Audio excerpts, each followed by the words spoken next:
കൊല്ലം കുണ്ടറയിൽ ബൈക്കുകളും കാറും കൂട്ടിയിടിച്ച അപകടം. ബൈക്ക് യാത്രക്കാരായ 3 പേർക്ക് പരിക്കേറ്റു. അപകടത്തിന്റെ CCTV ദൃശ്യങ്ങൾ പുറത്തു വന്നിട്ടുണ്ട്. വിശദാംശങ്ങളുമായി ഷമീറുണ്ട്. ഷമീർ, എന്താണ് സംഭവിച്ചത്? അതായത് ഇന്ന് വൈകിട്ട് 4 മണിയോട് കൂടിയാണ് ഈ സംഭവം കുണ്ട്രയിൽ നടക്കുന്നത്. അതായത് എതിർവശത്ത് നിന്ന് ഒരു കാർ വരുന്നുണ്ട്, ഒപ്പം തന്നെ മറുവശത്ത് നിന്ന് 3 ബൈക്കുകൾ സഞ്ചരിക്കുന്നു.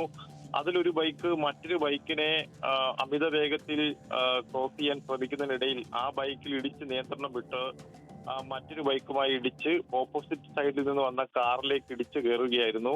2 ബൈക്കുകളിൽ വന്ന ബൈക്ക് യാത്രക്കാർക്ക് പരിക്കേറ്റിട്ടുണ്ട്. ഇവരെ അടുത്തുള്ള സ്വകാര്യ ആശുപത്രിയിൽ പ്രവേശിപ്പിച്ചു. എന്തായാലും ആ ദൃശ്യങ്ങളിൽ അത് വ്യക്തമായി കാണാം. അതായത് ഒരു ബൈക്കിന്റെ പുറകെ മറ്റൊരു ബൈക്ക് ഇടിക്കുന്നു, ആ ബൈക്ക് മറ്റൊരു ദിശയിലേക്ക് നിയന്ത്രണം വിടുന്നു. ഇടിച്ച ബൈക്ക് ആ കാറിലേക്ക് ഇടിച്ചു കയറി 2 യുവാക്കൾ തെറിച്ച് റോഡിലേക്ക് വീഴുന്നതാണ് ദൃശ്യങ്ങൾ ഉള്ളത്. എന്തായാലും ബൈക്ക് യാത്രികരുടെ അശ്രദ്ധമായും അമിതമായ വേഗതയാണ് ഈ അപകടത്തിന് കാരണമാക്കിയത് എന്നാണ് പോലീസ് വ്യക്തമാക്കുന്നത്. ആനന്ദ്.